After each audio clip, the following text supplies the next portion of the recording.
Welcome to the HoagieCast, a show with a poorly drawn avatar of me, Hoagie. What's the point of this show? Well, anything I want, really. Sometimes I want to talk about video games, sometimes movies, sometimes just ideas for stuff. Pretty much it's a catch-all and something for my sanity. I'm pretty sure I'll play clips here and there, maybe even have guests on from time to time. We'll see how it goes. So, what is the topic for the first HoagieCast, you may wonder? Well, it's one that was, at one time, very dear to me. Warframe. As quite a few of you may know, or may have seen, I was a huge Warframe fan. I started playing somewhere around the end of 2016, and it quickly became something that I was constantly at. I knew about Warframe before it had come out. I had seen the original trailer on Steam and thought it looked neat, but I didn't have a computer at the time that could handle it, so I just ended up forgetting about it, really.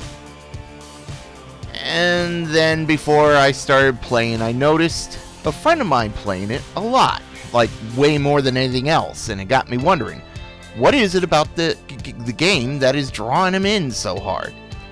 Well, I got my answer when I installed it, and actually started playing, and what I found was a game with an aesthetic not unlike Guyver, the bio-boosted armor, good stuff, but at its core was a hack-and-slash shoot-them-dead game about space ninja wizards. It was all powers and kick-ass and geared towards becoming a hugely powerful badass to kick the ass out of even more enemies than before. Its story was pretty good too, with twists that I did not see coming. Yeah, there were RPG elements in it, especially grind, but the game was fun. That was the most important thing, at least at first. Not long after I had started playing, the Plains of Eidolon were added, and it was neat. The game had already had a lot of grind factor, and this increased it. But to me, it always felt like a worthy addition, especially when you got powerful enough to take on the fearsome Eidolons that stomped across the lands at night. But that being said, this is sorta where I noticed the grind factor was getting to be bad. Some goals were literally about getting the NPC known as Kanzu his lunch, so you could level up your standing and access more stuff. And that's the way it's been ever since. Every time new content was added, they added new factions with new levels of grind you had to go through. Every bit had the same basic design, be it open world or whatever. But it was still okay for the longest time. New frames and weapons would come out. They would mostly be fun. Factions usually had gear worth getting to make yourself more powerful, so the gameplay loop had some issues. It was a good time. Well, that really started to change when they introduced Nightwave. How else can I describe Nightwave other than a months-long chore list of goals to complete? And yes, it had some very good rewards the first time. But the goals were awful, often obviously designed to make you use content in the game that was not popular or fun. It was a tedious slog, with the ultimate carrot on the stick being an armor set and something called an Umbra Forma, which originally the devs said would never be in the game. That really struck in my craw, especially because Nightwave was the only way to get these items. Now what's the big deal, you're probably thinking? You didn't actually need it, except it allowed for intense min-maxing of your Warframes, something that the game is designed for and is rather fun. And those mods made some frames that were nerfed into oblivion, such as Chroma, viable again for use. Beyond that, it was the fact that you could only earn these rewards through the slog that is Nightwave, when everything else could and would be put on the store or available through trading. Really, I hated Nightwave. It started to make the game not fun for me, and the subsequent seasons that followed were no better, just repeats of the same content, so the rewards would be mostly useless the second time around. But that wasn't the straw that broke the camel's back. I kept slogging through the game, just doing my thing and trying to have fun as one does with video games. What changed everything were the last few updates that came out before I quit. Now, I'm having trouble recalling their names outside of Railjack, but these were all major updates to the very fabric of the game.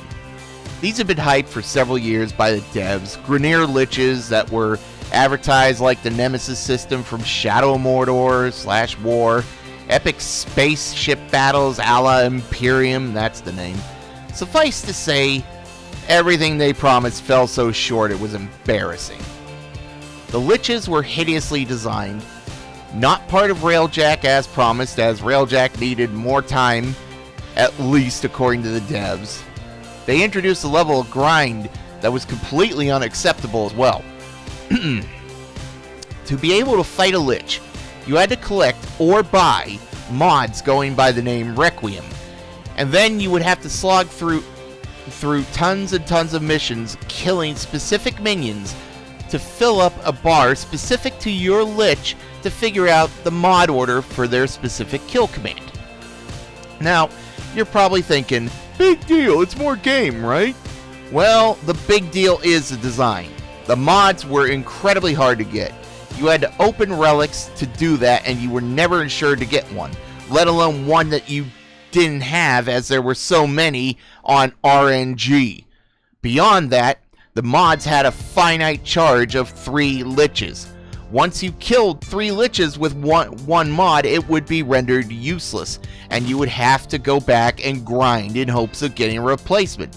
And this could happen very easily, as the mod order was also RNG based.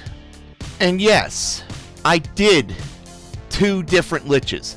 Both of them used the same Requiem mod out of all the other ones that could have been done. Thankfully, I had bought the pack from the store, but either way, this was not good. Even worse, the damned update was half-baked, barely playable when the devs updated, and it took them weeks to get it to a reasonable state. This was a big turning point where I started to dislike the game. Railjack was the next cow pie to get stepped in. Yeah, it had space battles and ships you could assemble and pilot, but it was nothing like it was promised. In fact, it was completely underdone and utterly broken, as well as being another massive source of near pointless grind and RNG. There was even a story cutscene you could only get based around RNG. The devs had yet again overpromised and failed to deliver, but that wasn't the worst part. It was the fact that it made the game barely playable. That new content certainly wasn't. It wasn't even ready to be released, but instead of fixing it to a reasonable state so people could play, they went off for Christmas vacation and New Year's Christmas and New Year's vacation. Oy. Now, sure, they have lives and all. They have a right to them, but they left their player base hardly able to play their game. You know, their bread and frickin' butter, their source of income. I think a few more hours to get it working correctly wasn't too much to ask of them. This is really where the final straw had broken with me.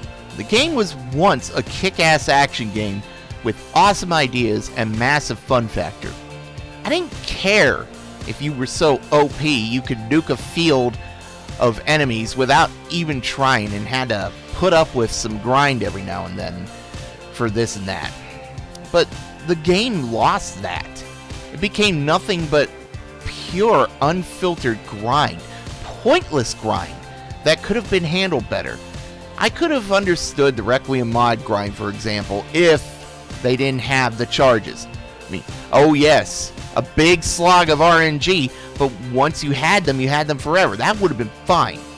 You know, aside from the devs' outright lies, and they did lie quite a bit, their lackluster game-breaking updates, penchant to nerf anything that was popular, and obvious lack of care for the game, it was ultimately the pointless and excessive grind for nothing that drove me away. But before I continue on, I do want to touch back on the devs' lies and the terrible habits. Some people will probably try and ask me, what lies? Well, let's start with the reason they nerfed Ember into the ground.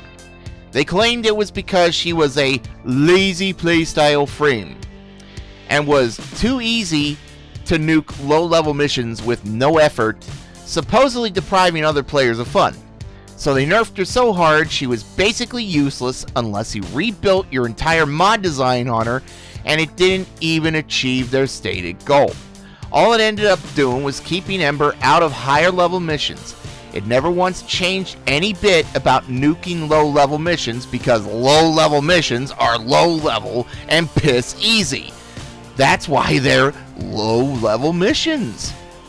And of course there's this whole nerf the popular stuff crap because of things like power creep and bad design. A lot of weapons weren't good, at least when I played, and that made the actual small number of good weapons stand out, which of course they would be insanely popular with the highest ranks of players. You know, the guys who could decimate any new content within hours of release and have it all the best stuff, having actually collected it, the no-lifers. Well, that added a massive sour taste to everything, because as soon as something became popular, they would move to over-nerf it. It wasn't that said weapon was actually OP. It was just good, useful, did the job. The Catch Moon Kick Gun was one such example. It was one of the only good sidearms you could have. Very reliable. They ended up nerfing it so badly there was no point in using it anymore. So into the trash pile with the other crap weapons it went. You know, so that said, what are my thoughts about things now? Well, I check things out every now and then and see what's become of the game, and I'm not impressed at all. When I last looked, the game had mutated into a gaudy mech simulator. The big, hideous mechs people were running around in were the actual original Warframes, according to the devs and their lore. I mean, yes, these ugly, huge lumps of crap became the focus of the game. Nimble, fast, powerful space ninja wizards leaping across the map to lop off an enemy's head with a blade or jamming a giant fuck-off shotgun or space power into the enemy and making them piss themselves was now being sidelined for crap mecha gameplay. I'm almost certain that the grind was increased too, so to me, Warframe is dead. Do I recommend playing it? Oh, hell no. Will I ever touch it again? No. The game I loved is dead and gone, and it's just time to forget about it once and for all.